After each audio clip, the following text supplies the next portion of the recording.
සම්මා සම්බුදු සරණයි සදැහැති සුපින්වත් ඔබ හැම දෙනාටම. සදහම් අසන්නට බෞද්ධාරූපවාහිනියත් සමගින් එකතු වන සුපින්වත් ඔබගේ හිතසුව පිණිසම බෞද්ධාරූපවාහිනිය සංවේදනය කරන දායකත්ව සධර්ම දේශනාව මෙලෙසින් ආරම්භ කරන්නේ. ඒ උදෙසා සිදු කළා වූ ගෞරවනීය ආරාධනාවෙන් බෞද්ධාරූපවාහිනී දම් සභා මණ්ඩපය වෙත වැඩම කරන්නට යෙදුණු පින්වත් ස්වාමින් වහන්සේ පූජනීය කෝරළයාගම සරණතිස්ස ගෞරවනීය ස්වාමින් වහන්සේ අපි හැම දෙනාම පළමුවෙන් සාදු නාද නංවා නමස්කාර පූර්වකව පිළිගනිමු. සාදු සාදු සාදු. සදහවතුනි, මෙම උතුම් වූ සද්ධර්ම දේශනාව වෙනුවෙන් පින්බර දායකත්වය ලබා දෙමින් කටයුතු කරනවා බත්තර මුල්ල පැලවත්ත දේසිංහ මාවතේ පදිංචි දීපා රොද්රිගෝ මහත්මිය ප්‍රදාන එම පවුලේ සදැහැති පින්වත් පිරිස. එහෙමනම් ගෞරවනීය ස්වාමින් වහන්සේට අපි හැම දෙනාම නමස්කාර පූර්වකව ආරාධනා කර සිටිමු මෙතෙන් සිට මේ උතුම් වූ සද්ධර්ම දේශනාව පවත්වන්නට. අවසරයි අපේ හාමුදුරුවනේ. සාදු සාදු සාදු. නමෝ තස්ස භගවතු අරහතු සබ්බ ධම්මේසු අප්පටිහත ඥානචාරස්ස දස බලධරස්ස චතු වේසාරජ්‍ය විසරදස්ස සබ්බ සත්තුත්තමස්ස ධම්මිස්සරස්ස ධම්ම රාජස්ස ධම්මස්සාමිස්ස තථාගතස්ස සබ්බඤුනෝ සම්මා සම්බුද්දස්ස.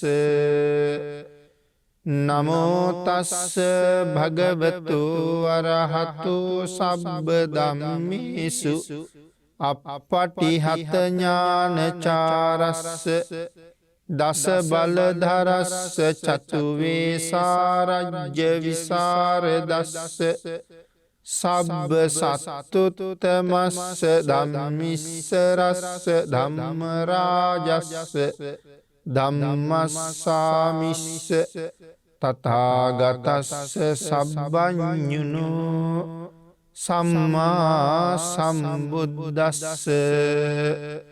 නමෝ තස්ස භගවතු අරහතු සබ්බ ධම්මේසු අප්පටිහත ඥානචාරස්ස දස බලධරස්ස චතු වේසාරජ්‍ය විසරදස්ස සබ්බ සත්තුත්තමස්ස ධම්මිස්සරස්ස ධම්ම රාජස්ස ධම්මස්සාමිස්ස තථාගතස්ස සබ්බඤුනෝ සම්මා සම්බුද්දස්ස.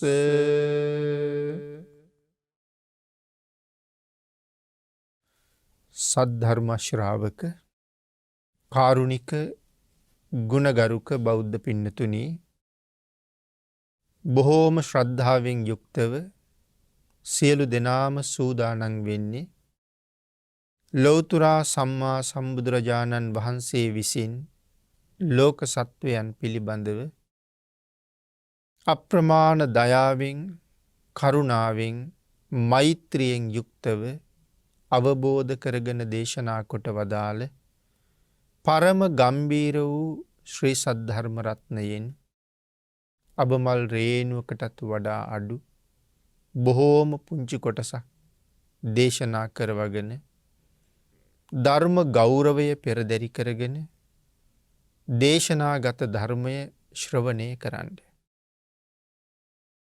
අපේ බුදුරජාණන් වහන්සේ විශේෂයෙන් දේශනා කොට වදාලා ධර්මය ශ්‍රවණය කරන සදහැවත් ශ්‍රාවක පිරිස විසින් මහත් වූ බලාපොරොත්තුවක් පෙරදැරි කරගෙනම ධර්ම ශ්‍රවණය කරන එක වටිනවා කියලා.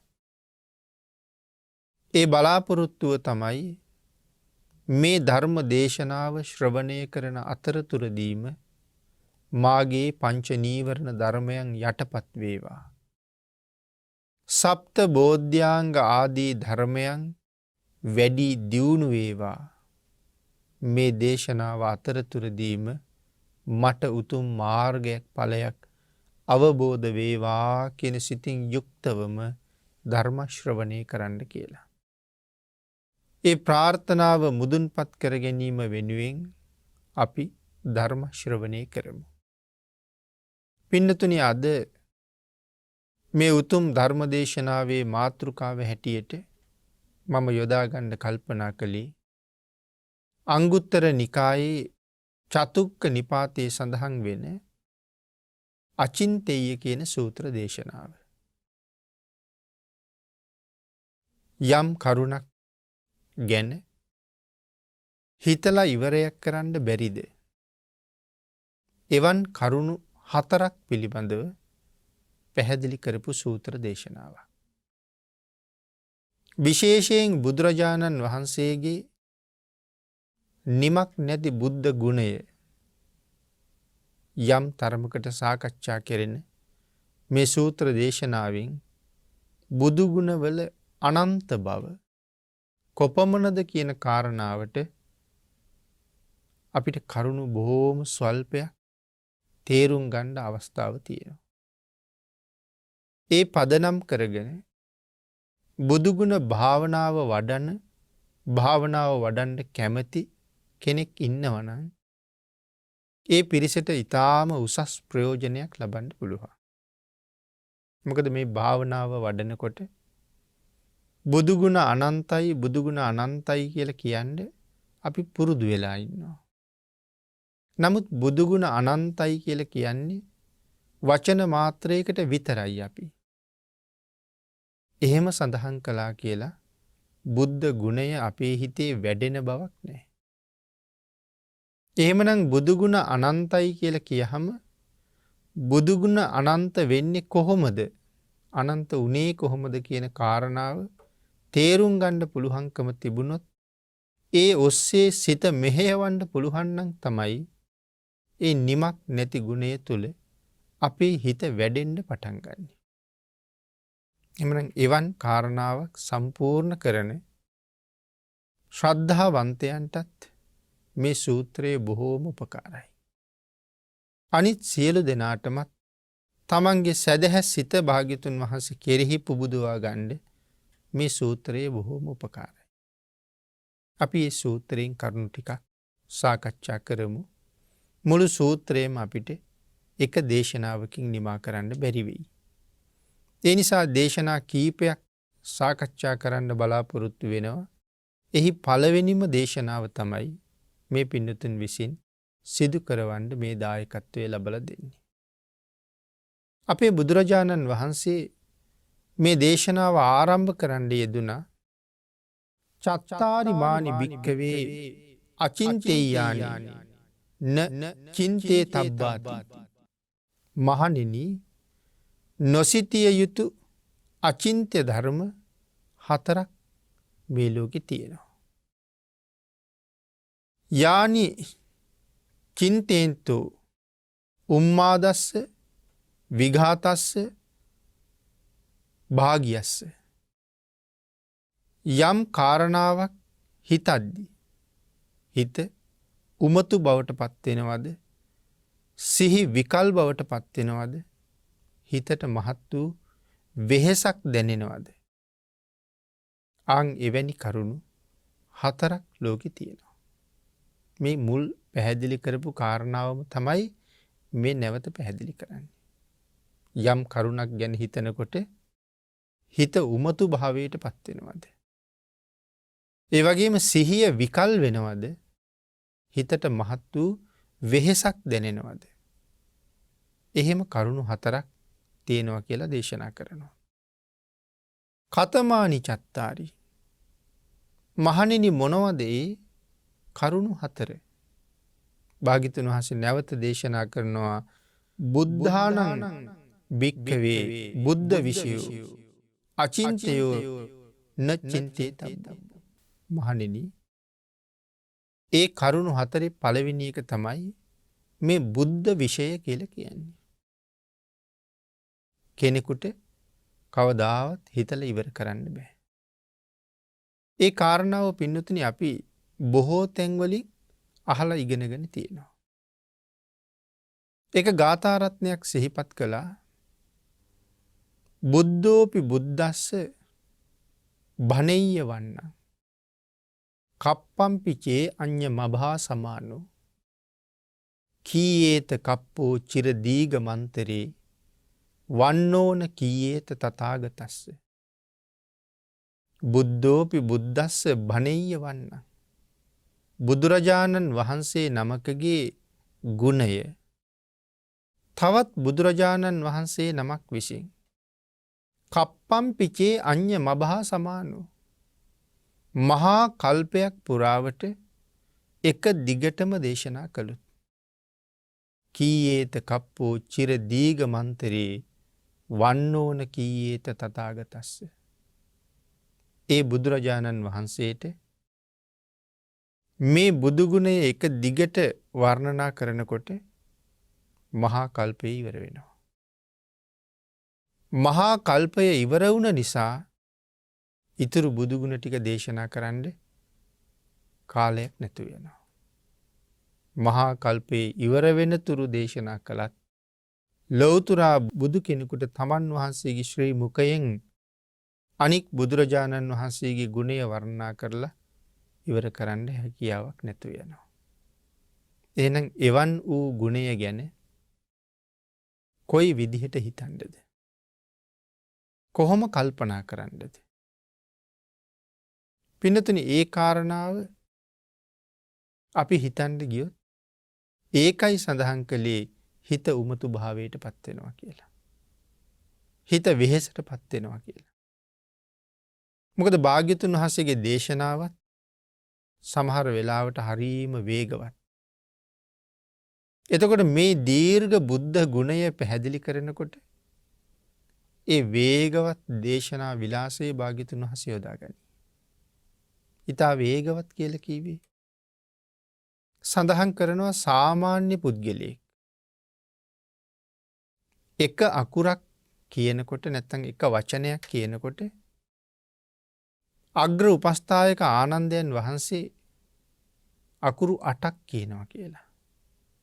අපි අයන්න කියනකොට ආනන්දයන් වහන්සේ අයන්න 8 පාරක් කියනවා. ආනන්දයන් වහන්සේ එකපාරක් අයන්න කියනකොට සරියුත් මහරහතන් වහන්සේ ඒ අකුර 8 පාරක් කියනවා. සරියුත් මහරහතන් වහන්සේ එකපාරක් අයන්න කියනකොට බුදුරජාණන් වහන්සේ 8 පාරක් අයන්න කියනවා. එතකොට සාමාන්‍ය පුජ්‍යලයක් එකපාරක් කියනකොට ආනන්දයන් වහන්සේ 8 පාරක් කියනවා. ආනන්දයන් වහන්සේ 8 පාරක් කියනකොට සාරිපුත්තයන් වහන්සේ 8 පාරක් කියනවා. සරියුත් මහරහතන් වහන්සේ එකපාරක් කියනකොට භාග්‍යතුන් වහන්සේ 8 පාරක් කියනවා. එහෙමනම් ආනන්දයන් වහන්සේ එකපාරක් කියනකොට සාරිපුත්තයන් වහන්සේ 8 පාරක් කියනකොට 8 වරක් 8 64යි. එහෙනම් භාග්‍යතුන් වහන්සේ සාරිපුත්තයන් වහන්සේ එකපාරක් කියනකොට 8 පාරක් අයන්න කියහම 64 වරක් 8 512ක් වෙනවා. එහෙනම් අපි එක වචනයක් පිට කරනකොට පෘථග්ජන පුජ්‍යලියෝ හැටියට භාග්‍යතුන් වහන්සේගේ ශ්‍රී මුඛයෙන් වචන 512ක් පිට වෙනවා. ඒ තරම් වේගවත් වාග් විලාසයකින් දේශනා කළා. මහා කල්පයක් ගෙවිලා යනවා බුද්ධ ගුණය දේශනා කරලා නිමා කරන්න බැරුව යනවා. එහෙනම් මේ අනන්තයි, අසම සමයි, අසීමාන්තිකයි, ප්‍රමාණ කළ නොහැකි කියන කාරණාවවත් පින්නතුනි අපිට තේරුම් ගන්න බැරුව යනවා. ඒකයි මේ සඳහන් කරලා තියෙන්නේ. බුද්ධ විෂය සිටිය යුතු නෑ කියලා මෙතන සඳහන් කරනවා. එහෙම සඳහන් කළේ ඒ බුද්ධ විෂය අපි දැනගන්න එපා කියන එකද?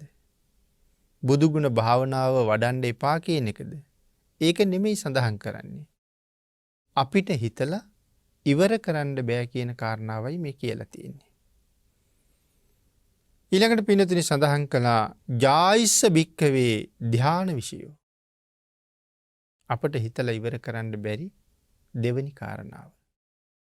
ධාන තියෙන පුජ්‍යලයාගේ ධාන විෂය. මේ ධානයේ තුල හැසිරෙන කෙනා ඒ ධානයේ තුලින් කටයුතු කරන්නේ කොහොමද? ඒ කරන කාරණා අපිට පුදුම සහගතයි.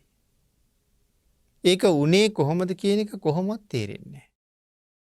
සමහර වෙලාවට සිදුරක් දොරක් නැතුව බිත්තියක් අතරින් ගමන් කරනවා.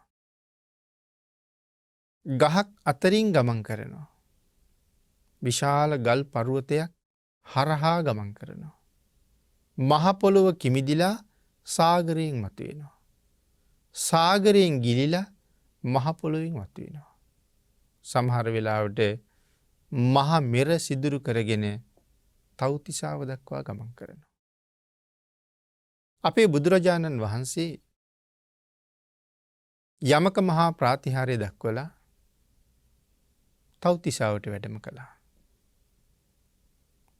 මහා ප්‍රාතිහාර්ය දකින්ඩ එකතු වෙච්ච පිරිස යොදුන් 36ක් විතර ප්‍රමාණයේ සම්පූර්ණ වට ප්‍රමාණය පැතිරිලා හිටි. කෝටි ප්‍රකෝටි ගානක් පිරිස. බුදුරජාණන් වහන්සේ ප්‍රාතිහාරයෙන් පස්සේ දකින්න ලැබුණේ නෑ. හිරු නැති අහසක් වගේ, සඳු නැති අහසක් වගේ භාග්‍යතුන් වහන්සේ නොදකින නිසා අන්ධකාරයි කියලා හිතුණා. භාග්‍යතුන් වහන්සේගේ බුද්ධ රශ්මිය විහිදෙනකොට හිරු දහසක් පෑවුවා වගේ එළියයි කියලා කියන්නේ. ඒ තරම් මහා ආලෝකයක් හදිසියේම අතුරුදහන් වුණාම අපිට දකින්න තියෙන සාමාන්‍ය සූර්යයා පෙනුනත් ලෝකේ අඳුරුයි වගේ දැනෙන්නේ. ඉතින් මිනිස්සුන්ට මහා අඳුරක් දැනෙනවා. නමුත් භාග්‍යතුන් වහන්සේ කොහේ වැඩියද? මුගලන් මහරහතන් වහන්සේගෙන් අහපුවාම මුගලන් මහරහතන් වහන්සේ කල්පනා කළා තවත් කෙනෙකුගේ ගුණය ඉස්මතු කරන්න ඕනේ. ඒ නිසා උත්තර දෙන්නේ නැතුව සඳහන් කළ අනුරුද්ධයන් වහන්සේගෙන් අහන්න කියලා. අනුරුද්ධ මහරහතන් වහන්සේ ළඟට ගිහිල්ලා මිනිස්සු ඇහුවා ස්වාමීනි භාග්‍යතුන් වහන්සේ කොහෙද වැඩි කියලා. උන්වහන්සේ සඳහන් කළා අපේ බුදුරජාණන් වහන්සේ 7 වෙනි වස් කාලේ ගත කිරීම සඳහා ප්‍රාතිහාර්යයෙන් පස්සේ තව්තිසාවට වැඩිය කියලා. දැන් මිනිස්සු කවදා හරි බුදුරජාණන් වහන්සේ ආපහු දැකලාමයි යන්නේ කියලා හිතුවා. ඒ නිසා මේ මිනිස්සු එතෙන්ටම වෙලා ඉන්නවා. ඉතින් පින්නතුනේ ඒ කාරණාවත් ඊටාම ආශ්චර්ය කරුණක් තවත් දීර්ඝව පැහැදිලි කරන්න අවශ්‍යයි. පස් කාලේනේ එළඹෙන්නේ ඉන්නේ. එහෙනම් ඒ කාලේ ඉන්දියාවට පුදුම විදිහට වහිනවා. ඒකනේ භාග්‍යතුන් වහන්සේ වස් කාලේ අනුදැන වදාළේ. නමුත් මේ කෝටි ගාණක් මිනිස්සුන්ට කවුරුවත් ගෙවල් හැදුවද? නමුත් සඳහන් කරනවා මුළු දඹදිවට එක විදිහට වහිනවා. නමුත් මේ මිනිස්සු පැතිරිලා ඉන්න යොදුන් ගාණක් භූමි භාගයට එක වැහි බිඳුවක් වැටෙන්නේ නැහැ කියලා. ඒ භාග්‍යතුන් වහන්සේ වෙනුවෙන් බලාගෙන ඉන්නේ. චූලානාථපිණ්ඩික සිටුතුමා මේ කෝටි ගාණටම කණ්ඩ දෙනවා. කෑම දෙනවා, බීම දෙනවා, ඇඳුම් පැළඳුම් දෙනවා, බේත් හේත් දෙනවා, අවශ්‍ය සියලුම දේවල් දෙනවා. නමුත් චූලානාථපිණ්ඩික සිටුතුමා කියලා කියන්නේ අමිතභෝගී සිටුවරුන්ගෙන් කෙනෙක් නෙමෙයි. එහෙනම් සිටුතුමාට කොහෙන්ද මෙච්චර ධනෙ? සඳහන් කරනවා සිටුතුමා ගාව තියෙන මුළු ධනස්කන්ධය මේ මිනිස්සුන්ට එක වේලක් කන්න දෙන්න පුළුවන්. එහෙනම් එක වේලක් දෙනකොට ගබඩා ටික ඔක්කොම හිස් වෙනවා. නමුත් බුද්ධානුභාව බලයෙන් පහුවදා කෑම වේල දෙන්න යනකොට සියලු ගබඩාවල් ආපහු දෙවියෝ විසින් පුරවලා තියෙනවා. නමුත් අපි සඳහන් කරන්න හැදුවේ දැන් මේ මිනිස්සු භාග්‍යතුන් වහන්සේ වඩිනකම්ම බලාගෙන ඉන්නවනේ. එක දවසක් මහමුගලන් මහරහතන් වහන්සේ ළඟට ගිහිල්ලා සඳහන් කරනවා ස්වාමීනි අපි දැන් දවස් 83ක් එක දිගට බලාගෙන ඉන්නවා භාග්‍යතුන් වහන්සේ දකින්න. තව කොච්චර කල්යයිද වඩින්න කියලා. මහමුගලන් මහරහතන් වහන්සේ මහ පොළොවට කිමිදිලා මහ පෘථුවිය යටින් ගිහිල්ලා සාගරයේ මැදින් මතුවුණා. ඉන්ද්‍රනීල මාණික්කයක් වගේ සාගරයේ නිල් පාට ජලතලයේ මත උන්වහන්සේ සියලු දෙනාට පෙනී හිටලා අදිෂ්ඨානයක් කළා තව්තිසාව දක්වා මම මහමෙර සිදුරු කරගෙන යනවා සකල ලෝක වාසීන්ට ඒ බව පේන්න ඕනේ කියලා. නැවත සාගරයේ කිමිදිලා යදුන් 84000ක් මහමෙර. මුලට ගිහිල්ලා එතන ඉඳලා තව්තිසාව දක්වා මහමේරු පර්වතයේ ඇතුළෙන් වඩිනවා. විශේෂයෙන් සඳහන් කරනවා සතර මහා දිවයින වාසීන්ටම පේනවා. මහමේරු පර්වතයේ සිදුරු කරගෙන වඩිනවා. එක එක විදිහට එක එක දිවයිනට පේනවා. ඉන්ද්‍රනීල මාණික්කයක් ගමන් කරනවා වගේ. රක්තවර්ණ මාණික්කයක් ගමන් කරනවා වගේ. ස්පටික මාණික්කයක් ගමන් කරනවා වගේ. එතකොට මේ ධානවන්තයෙකුගේ ශක්තිය. එහෙම ගමන් කරලා තව්තිසාව මුදුනේ තව්තිසාව තියෙන්නේ මහමෙර මුදුනේ. යදුන් 84000ක් උසින් තියෙන්නේ. පළවෙනි දිව්‍ය ලෝකී චාතුම් මහරජකේ මුලින් හම්බ වෙන තැන යදුන් 42000ක් උඩින් තමයි තියෙන්නේ මනුස්ස ලෝකෙට. එතන ඉඳලා යදුන් 42000ක් උඩින් තියෙන්නේ තව්තිසාව. එතන ඉඳලා යදුන් 42000ක් උඩින් යාමයේ එහෙම යදුන් 42000න් 42000ට තියෙන්නේ. එහෙනම් මහමේරු පර්වතයේ මහ පොළොවෙන් උඩට යදුන් 84000ක් තියෙනවා. උන්වහන්සේ යදුන් 84000 කෙරවල කරන්නේ තව්තිසාවෙන්. භාග්‍යතුන් වහන්සේගේ සිරිපතුල ස්පර්ශ කරගෙන භාග්‍යතුන් වහන්සේ ළඟින් මතුවෙනවා. දෙවියන්ට පවා පුදුමයි. සක්වලවල් 10000ක දෙවියෝ රැස් වෙලා එක ඉදිකටු සිදුරක් ඇතුලේ දෙවිවරු 60ක් විතර ඉන්න වෙලාවේ මහතෙරුන් වහන්සේ බුදුරජාණන් වහන්සේගේ සිරිපතුල ළඟට වැඩි කොහොමද කියලා. නමුත් කාරණාව අහගෙන ඉන්නවා මිසක් මේ මහා පර්වත රාජයා තුලින් කිමිදිලා භාග්‍යතුන් වහන්සේගේ සිරිපතුල ළඟට උන්වහන්සේ වැඩපු හැටි අපිට තේරෙන්නේ නැහැ. එහෙනම් ධානලාභීකුගේ ධාන විෂය සාමාන්‍ය පුජ්‍යලයකට කවදාවත් තේරුම් ගන්න බෑ. මේ සඳහා කරුණු තව ඕන තරම් සාකච්ඡා කරන්න තියෙනවා. ඊළඟට පින්නතුනි කම්මස්ස විපාකෝ නැත්නම් කම්ම විපාකෝ භික්කවේ අචින්තයෝ නචින්තේ තබ්බෝ. මේ කර්මයාගේ විපාකය කොහොමද කියන කාරණාවත් අපිට කවදාවත් තේරෙන්නේ නැහැ. කුසල කර්ම වේවා අකුසල කර්ම වේවා විපාක දෙන හැටි තේරෙන්නේ නැහැ. ඒ නිසා යම් කර්මයක් ਸਰව සම්පූර්ණයෙන්ම වැටහෙනවා නම් ඒ වැටහෙන්නේ ලෞතර බුදුරජාණන් වහන්සේට විතරයි. අපි කර්ම කරනවා නමුත් විපාක දෙන හැටි තේරෙන්නේ මේ සත්වයා මේ කළ කුසල කර්මය කොයිතරම් කාලයකට ඔහුට විපාක දෙනවද? යම් සත්වයෙක් සිදු කළ මේ අකුසල කර්මය කොතරම් කාලයකට ඔහුට විපාක දෙනවද? මේ දෙකම හරියටම දන්නේ බුදුරජාණන් වහන්සේ. සරියුත් මහරහතන් වහන්සේටවත් වැටහෙන්නේ නැහැ. හේතුව අග්‍ර ශ්‍රාවකයන් වහන්සේ පාරමිතා පුරන්නේ මහා කල්ප අසංකේයකුත් ලක්ෂ 1යි. එහෙනම් ආපහු බැලුවොත් උන්වහන්සේට ආපහු බලන්න පුළුවන් වෙන්නේ තමන් වහන්සේගේ පාරමිතා කාලය විතරයි. 80 මහා ශ්‍රාවකයන් වහන්සේ නමක් පාරමිතා පිරුවේ මහා කල්ප ලක්ෂයයි. ආපහු බැලුවොත් බලන්න පුළුවන් වෙන්නේ තමන් වහන්සේ පාරමිතා පුරපු කාලය විතරයි. නමුත් ලෞතර බුදුරජාණන් වහන්සේ කොයිතරම් කාලයක් ආපහු බලනවද? ඒ කාරණාව මේ ලෝකේ වෙන කාටවත් තේරෙන්නේ නැහැ. කොයිතරම් අතීතයේ බැලුවත් මහා කල්ප අසංඛ්‍ය අප්‍රමාණ තරම් අතීතයට බැලුවත් ඒ කාරණාව මේ දැන් තමන් වහන්සේගේ දැස ඉදිරිපිට සිදු වුණ දෙයක් වගේ සියලුම කාරණා පැහැදිලි කරන්න බුදුරජාණන් වහන්සේට පුළුවන්. පින්නතුනි සමහර කුසල කර්ම තියෙනවා. මහා කල්ප ගණන් විපාක දෙනවා. බුද්ධාන්තර ගණන් විපාක දෙනවා. නමුත් එහෙම විපාක දෙන අකුසල කර්ම ගැන සඳහන් කරලා නැහැ. ඒකත් මේ ලෝකේ පුදුමයක්. මනුස්ස ලෝකේ ජීවත් වෙන කෙනෙක් කරන බලවත්ම අකුසල කර්මය ආනන්තරී කර්මය. කොච්චර කාලයක් විපාක දෙනවා කියලා සඳහන් කළාද? අන්තර්කල්ප 1යි.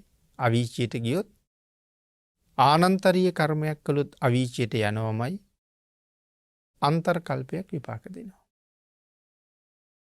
එතකොට අන්තර්කල්පයක් කියලා කියන්නේ මහා කල්පයේ 256න් එකක්. මහා කල්පයක් ඇතුලේ අන්තර්කල්ප තියෙනවා 256ක්. ඒ 256න් එකක් තමයි ආනන්තරීය කර්මය විපාක දෙන්නේ. නමුත් පින්නතුනි, බුදුරජාණන් වහන්සේ නමකගේ සුගන්ධ කුටියේ සුවඳ දුමින් සුවඳවත් කරපු එක සදහැවතෙක් මහා කල්ප 30000ක් සුගතියේ ඉපදිච්ච බව ධර්මයේ සඳහන් කරනවා. අපේ බුදුරජාණන් වහන්සේට සමන් මල් පූජා කළ සුමන මාලාකාරය අනාගතයේ අති දීර්ඝ කාලයක්, මහා කල්ප ලක්ෂයකට තරම් ආසන්න කාලයක් සුගතියේ උප්පත්තිය ලැබෙනවා. අවසානයේ පසේ බුද්ධත්වයට ලැබෙනවා. එතකොට ආනන්තරීය කර්මයයි සමන් මල් මිටි අටක පූජාවයි. කුසල කර්මය මොනතරම් මහත් වෙනවද අකුසල කර්මයට වඩා? අන්න ඒ නිසාම තමයි අපිට කෙනෙකුට පින් අනුමෝදන් කරන්න පුළුවන්. නමුත් ධර්මයේ කොතනවත් කියලා නෑ පවුත් අනුමෝදන් කරන්න පුළුවන් කියලා. පව් දෙන්න බෑ. නමුත් පින් දෙන්න පුළුවන්. එහෙනම් පව ඒ තරම්ම ශක්තිමත් නෑ. පින ඊටාම බලවත්. නමුත් කෙනෙක් හරියට පින්කමක් කරාම ඒක කොයිතරම් කාලයක් ඒ පුද්ගලයාට සැප විපාක පිණිස පවතිනවද කියන එක හරියටම දන්නේ බුදුරජාණන් වහන්සේ විතරයි. ඒක කියන්න වෙන කිසි කෙනෙක් ලෝකේ නැහැ. අකුසල කර්මයක් එහෙමම තමයි.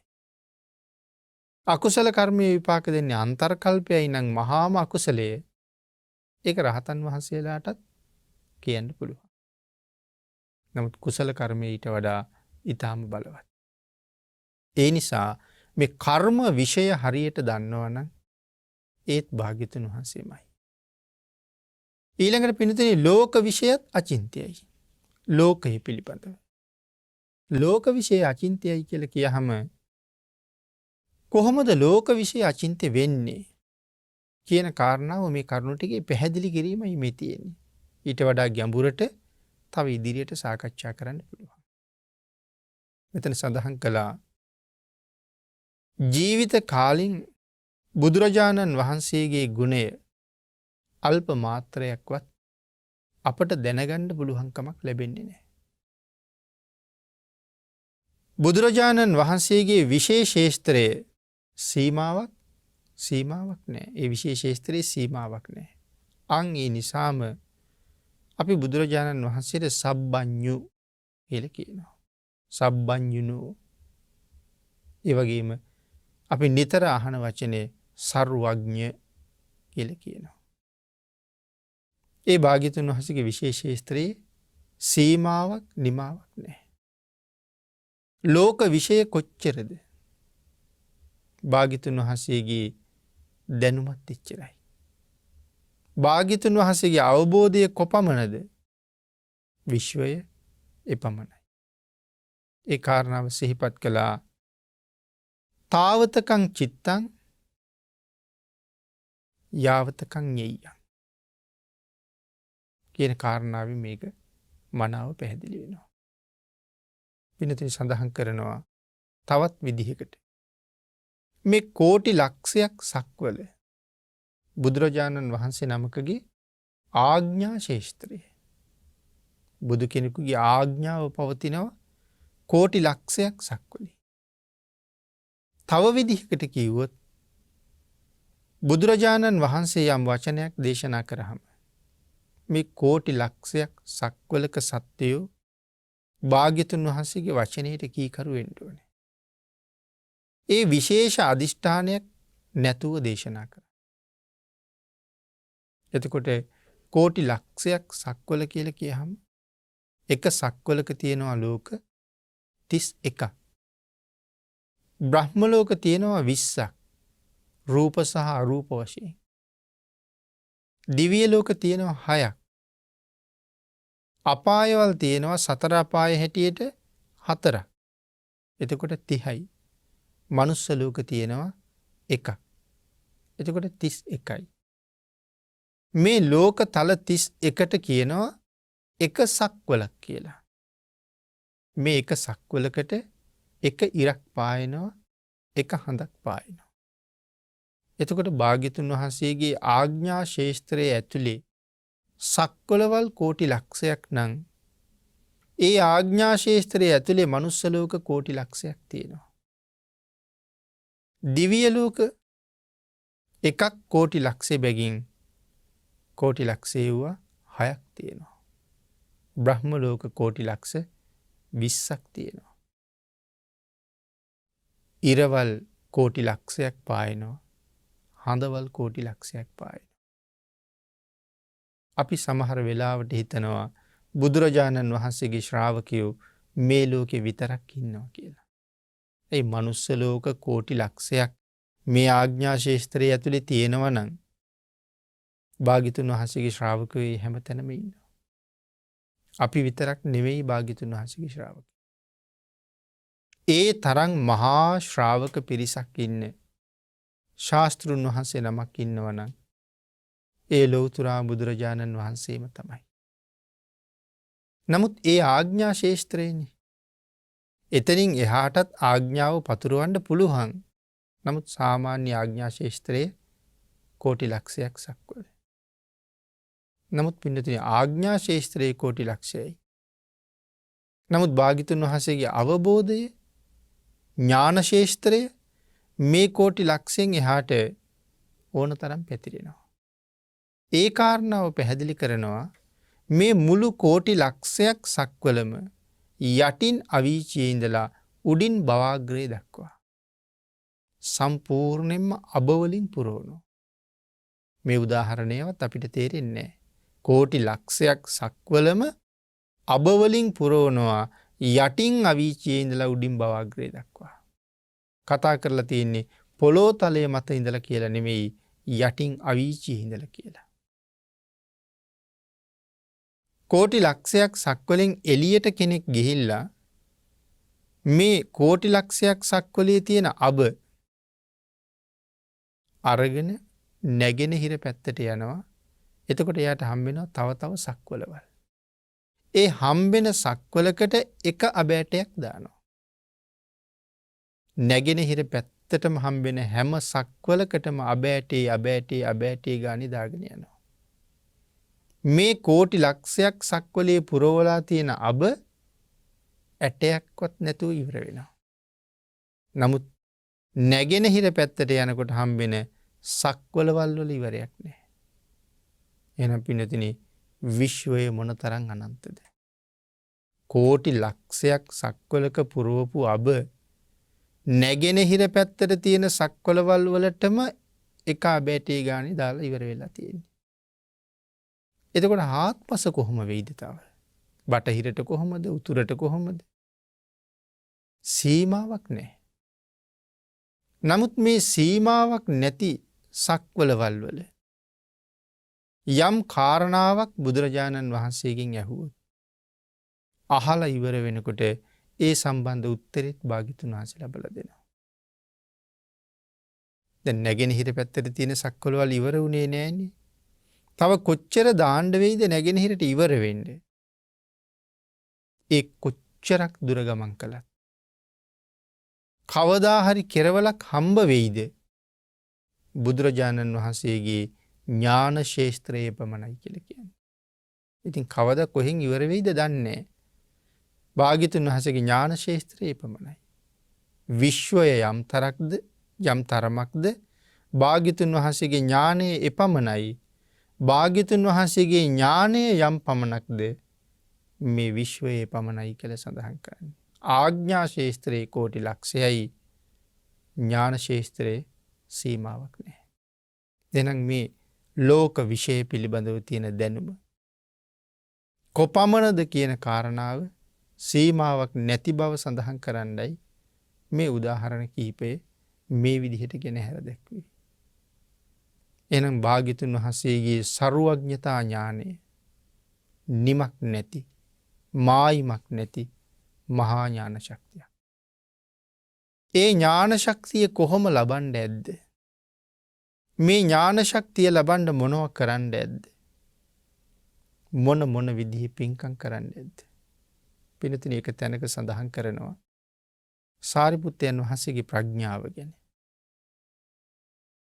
සාරිපුත්තයන් වහන්සේගේ ප්‍රඥාවට උපමා භාග්‍යතුන් වහන්සේ දේශනා කරපු තැන් අපේ පින්නතුන් ධර්මයෙන් අහලා ඇති මුණ ගැහිලා ඇති. අපි හැමෝම දන්න කාරණාවක් සාරිපුත්තයන් වහන්සේට මහා කල්පයක් පුරාවට වහින වැස්සක වැහි බින්දු ගාන කොච්චරද කියලා කියන්න පුළුවන් කියලා. ඒක කියන්න පුළුවන්කම තිබුණේ සාරිපුත්තයන් වහන්සේ වෙන්න කලින් උපතිස්ස කියන තරුණයාටත් ඒක කියන්න පුළුවන්. උපතිස්සටත් පුළුවන්. ඉපදෙනකොට අරගෙන ආපු ප්‍රඥාව. පින්නතුනි භාග්‍යතුන් වහන්සේ එක ප්‍රශ්නයක් අහපු වෙලාවේ ඒ අහන්නේ සර්වඥයන් වහන්සේලාට විශේෂ වෙන ප්‍රශ්නයක්. ඒකට උත්තර දෙන්න බෑ අග්‍ර ශ්‍රාවකයන් වහන්සේට. මොකද ලෞතුරා බුදුවරුන්ට පිළිතුරු දෙන්න පුළුවන් ප්‍රශ්නයක් ඒක. ප්‍රශ්න මාලාවක් ඇහුවා භාග්‍යතුන් වහන්සේ. එතනදී අහනවා සාමාන්‍ය පෘථග්ජන මිනිස්සුන්ට උත්තර දෙන්න පුළුවන් ප්‍රශ්නයක් අහනවා. මේ ප්‍රශ්න ටික අහන්නෙම සාරිපුත්තයන් වහන්සේගේ ප්‍රඥාව පෙන්වන්න. සංකස්ස පුරේට තව්තිසා විඳලා වැඩපු වෙලාවේ. ඉතින් පෘථග්ජන මිනිස්සුන්ට විශේෂ වෙන ප්‍රශ්නය අහපුවහම පෘථග්ජන මිනිස්සු උත්තර දුන්නා. ඊළඟට සෝවාන් වහන්සේලාට විශේෂ වෙන ප්‍රශ්නයක් ඇහුවා. පෘථග්ජන මිනිස්සුන්ට ඒකට උත්තර දෙන්න බෑ. ඒ මිනිස්සු නිශ්ශබ්ද වුණා. සෝවාන් වහන්සේලා උත්තර දුන්නා. ඊළඟට සකදාගාමීන් වහන්සේලාට විශේෂ වෙන ප්‍රශ්නයක් අහපුවාම සෝවාන් වහන්සේලා නිශ්ශබ්ද වුණා. උන්වහන්සේලාට උත්තර දෙන්න බෑ. ඊළඟට අනාගාමීන් වහන්සේලාට විශේෂ වෙන ප්‍රශ්නයක් අහපුවාම සකදාගාමීන් වහන්සේලාට උත්තර දෙන්න බෑ. මහරහතන් වහන්සේලාට විශේෂ වෙන ප්‍රශ්නයක් අහපුවාම අනාගාමීන් වහන්සේලාට උත්තර දෙන්න බෑ. ත්‍රිවිද්‍යා ප්‍රාප්ත මහරහතන් වහන්සේලාට විශේෂ වෙන ප්‍රශ්නයක් අහපුවාම සාමාන්‍ය රහතන් වහන්සේලාට උත්තර දෙන්න බෑ. අෂ්ට විද්‍යා ප්‍රාප්ත මහරහතන් වහන්සේලාට විශේෂ වෙන ප්‍රශ්නයක් අහපුවාම අනික් රහතන් වහන්සේලාට උත්තර දෙන්න බෑ. අග්‍ර ශ්‍රාවකයන් වහන්සේලාට විශේෂ වෙන ප්‍රශ්නයක් අහපුවාම මේ අනිත් අභිඥා ප්‍රාප්ත මහරහතන් වහන්සේලාටවත් උත්තර දෙන්න බෑ. නමුත් සාරිපුත්ත මොග්ගල්ලානන් වහන්සේලා දෙනම උත්තර දෙනවා. ඊළඟට පින්නතුනි භාග්‍යතුන් වහන්සේ නැවත ප්‍රශ්නයක් අහනවා. ඒ ප්‍රශ්නේ සරියුත් මහරහතන් වහන්සේටයි විශේෂ වෙන්නේ. ඒ ප්‍රශ්නේ අහපුවාම මුගලන් මහරහතන් වහන්සේ නිශ්ශබ්ද වෙනවා. නමුත් සාරිපුත්තයන් වහන්සේ ඊතා සියුම් පිහියකින්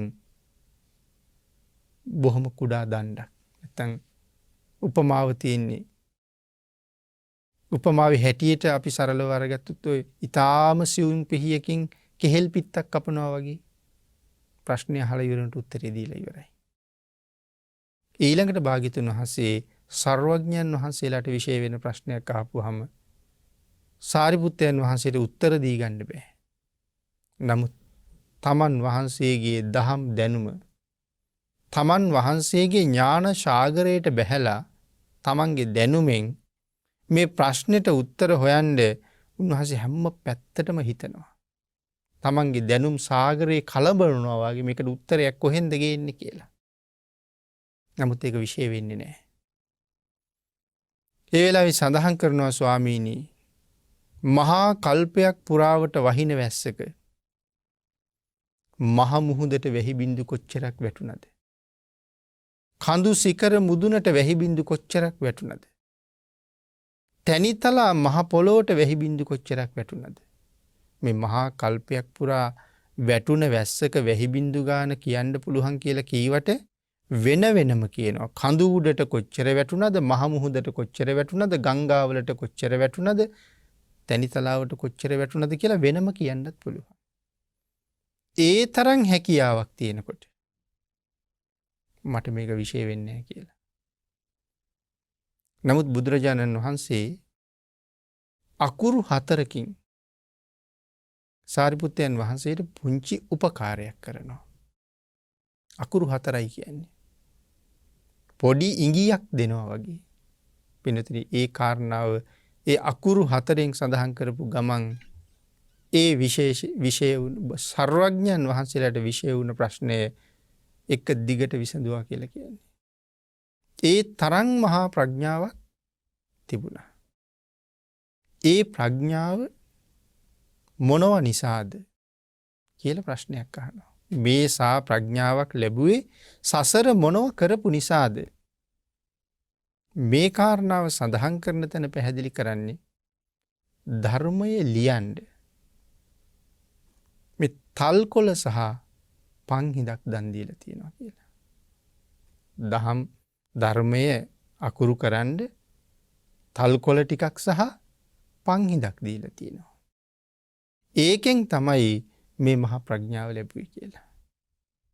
ඉතින් පින්නතුනි එහෙමනම් බණ අහනවා කියන එක, කෙනෙකුට ධර්මය අහන්න සලස්වනවා කියන එක, මේ කරුණුත් එක්ක අපි කරන පින්කමේ ආනිසංසයවත් හරියට කළොත් අපිට තේරෙන්නේ නැහැ. ඒ ආනිසංසය සංසාරේ කොයි තරම් කාලයක් අපිව සුවපත් කරයිද කියන කාරණාව අපිට තේරෙන්නේ නැහැ හරියට කළොත්. ඒකයි සඳහන් කළේ අපි කරන මේ පින්කමක ආනිසංසය පවා හරියටම දන්නවනම් ඒ කර්මයේ විශේෂ වෙන්නේත් භාග්‍යතුන් වහන්සේට විතරයි. නමුත් අපිට හරියට කරන හැටි බුදුරජාණන් වහන්සේම කියලා දුන්නා. එහෙම කරගත්තොත් විපාකයක් භාග්‍යතුන් වහන්සේම තමයි දන්නේ. ශ්‍රද්ධාවෙන් ඒ ක්‍රියාවේ යෙදෙන එක පමණයි අපිට කරන්න තියෙන්නේ. හරියටම කරගත්තොත් පින්කමක්, එක පින්කමක් හරියට කරගත්තොත් සමහරලාට බුද්ධාන්තර ගණන් විපාක දෙනවා. එතකොට මම සඳහන් කළේ මේ කාරණාව එවන් සුළු කරුණක් තුල සාරිපුත්තයන් වහන්සේ ලබාගත් මහ ප්‍රඥාව. සීමාවක් නැති විශ්ව ධාතුව පුරාම අවබෝධ ඥානයේ පතුරවන්නේ සාරා සංඛ්‍ය කල්ප ලක්ෂයක් මුළුල්ලි පාරමිතා පුරනකොට මේ ඥාන සමුදාය වෙනුවෙන් කොයි තරම් උන්වහන්සේ වෙහෙසෙන්නේ නැද්ද? මොන තරම් පින්කම් සම්පූර්ණ කරන්නේ නැද්ද? ඒ වෙනුවෙන් ආර්යයන් වහන්සේලා ළඟ කොයි තරම් දේවල් අවබෝධ කරගන්නේ නැද්ද? ලෞතර බුදුරජාණන් වහන්සේලා මුණ ගැහිමින් උන්වහන්සේලා ළඟ කොයි ආකාරයේ පූජාවල් කරන්නේ නැද්ද? පින්නතුනි ලෝක විශේෂ පිළිබඳව මෙතරම් දැනුමක් තිබුණ කෙනෙක් ලෝකෙ හිටියානම් ඒ තවත් සර්වඥයන් වහන්සේ නමක්ම විතරයි. ලෝකය විශ්වය කොපමණද භාග්‍යතුන් වහන්සේගේ ඥානයේ පමණයි. භාග්‍යතුන් වහන්සේගේ ඥානයේ කොපමණද විශ්වයේ පමණයි කියන කාරණාව හිතේ ශ්‍රද්ධාව උපදවනවා මිසක් අපට එතනින් එහාට තේරෙන දෙයක් නැහැ. ආන් ඒකයි සඳහන් කළේ මෙන්න මේ කාරණා 4 පිළිබඳව. මේ ලෝකෙ කෙනෙක් හිතන්න ගියොත් උමතු තත්වයට පත් වෙනවා. හිත වෙහෙසට පත් කරනවා කියලා සඳහන් කළේ ඒකයි. නැතුව අපට ඉගෙන ගන්න එපා කියන කාරණාව නෙමෙයි. එමනම් පින්නතුනි ධර්ම දේශනාවට වෙන් වෙච්ච කාලයත් අපිට නිමා වෙලා තියෙන නිසා අචින්තීය සූත්‍රයේ ආරම්භ කරමින් මූලික කාරණා 4 මෙන්න මේ කරුණු 4 ගැන නොසිතිය යුතුයි කියන කාරණා 4 විතරයි අපි මේ දේශනාවේ අද සාකච්ඡා කරන්නට යෙදුනේ. මුලින් සිහිපත් කළා වගේ ඉදිරියට තියෙන කරුණු ටික ඉදිරියට දේශනාවක සාකච්ඡා කරන්න ඉතුරු කරමින් අපි අදට ධර්ම දේශනාව නිමා කරමු. මේ උතුම් ධර්ම දේශනාව, උතුම් සූත්‍ර දේශනාව තුලින් දේශනා කරන්න අද දායකත්වයේ ලැබලා දෙන්නේ බත්තරමුල්ල, පැලවත්ත, දේසිංහ මාවතේ පදිංචි දීපා රොඩ්රිගු මහත්මිය ඇතුළු පවුලේ සියලු දෙනා විසින් ඊ타ම ඉක්මන් භවයක ඊ타මත්ම කෙටි කාලයකින් සැප සහිත ප්‍රතිපදාවෙන් උතුම් නිර්වාණ ධර්මය අවබෝධ කර ගැනීම සඳහාම මේ මහා කුසල කර්මය හේතු වාසනා වේවා කියලා ප්‍රාර්ථනා කරනවා. ඊට අමතරව නිදන ප්‍රාප්තියට පත්වන සෝමපාල කෝට්ටේ ආරච්චි ආදරණීය පියාණන්ටත් සිරිවර්ධන ගුණසේකර සීයාටත් සෝමාවතී ගුණසේකර ආච්චි අම්මාටත් දයා ගුණසේකර පුංචි අම්මාටත් මෙයින් ලබාගත් උතුම් කුසල ධර්මයන් අනුමෝදන් වේවා කියලා ප්‍රාර්ථනා කරනවා. අමරා කෝට්ටේ ආරච්චි මෑණියන්ට නිරෝගී සුවය හා දීර්ඝායුෂ ලැබේවා. පවුලේ සියලු දෙනාටම නිරෝගී සුවය දීර්ඝායුෂ ලැබේවා. අසෙල් හා ගඟුල් යන පුතාලාගේ උසස් අධ්‍යාපන කටයුතු සාර්ථක කර ගැනීම සඳහා රත්නත්‍රී ආශිර්වාදයෙන් ශක්තිය ලැබේවා. දේශකයාණන් වහන්සේටත් උතුම් තුනුරුවන්ගේ ආශිර්වාදයෙන් නිදුක් නිරෝගී භාවයේ චිරජීවනයේ ලැබේවා කියලා අපටත් ආශිර්වාද කරනවා. ඊට අමතරව සහභාගී වූ සියලු දෙනාටම ඊ타ම ඉක්මන් භවයක ඊ타මත්ම කෙටි කාලයකින් සැප සහිත ප්‍රතිපදාවකින් උතුම් ආර්ය සත්‍ය ධර්මය අවබෝධ කර ගැනීම සඳහා මේ කුසල් හේතු වේවා. බෞද්ධ මාධ්‍ය ජාලයේ නිර්මාතෘවරව වැඩ සිට අපවත් වී වදාළ දරණාගම කුසල ධම්ම නායක මාහිමිපාණන් වහන්සේටත් අපි රැස් කරගත්ත සියලුම පුණ්‍ය ධර්මයන් අඩු නැතුව අනුමෝදන් වේවා කියලා දීපා රොඩ්රිගු මහත්මිය ඇතුළු පිරිස පුණ්‍යානුමෝදනා කරනවා. පින් අනුමෝදන් කළ සියලු දෙනාටම පින් අනුමෝදන් වේවා. ආශිර්වාද කළ සියලු දෙනාටම රත්නත්‍රී ආශිර්වාදයෙන් නිදුක් නිරෝගී භාවයේ චිරජීවනයේ උදා වේවා. සියලු දෙනාටම නැවත වතාවක් ඊ타ම ඉක්මන් භවයක ඊ타මත්ම කෙටි කාලයකින් සැප සහගත ප්‍රතිපදාවෙන් උතුම් චතුරාර්ය සත්‍ය ධර්මය අවබෝධ කරගන්න මේ පුණ්‍ය ධර්මයන් හේතු වාසනා වේවා කියලා ප්‍රාර්ථනා කරමු. ආකාශත්තා ච බුම්මත්තා දේවා නාග මහිද්దికා පුඤ්ඤන්තං අනුමෝදිත්වා චිරං රක්ඛන්තු ලෝක සාසනං දේවෝ වස්සතු කාලේන සස්්‍ය සම්පත්ති හෝතු ච පීතෝ භවතු ලෝකෝ ච රාජා භවතු ධම්මිකෝ.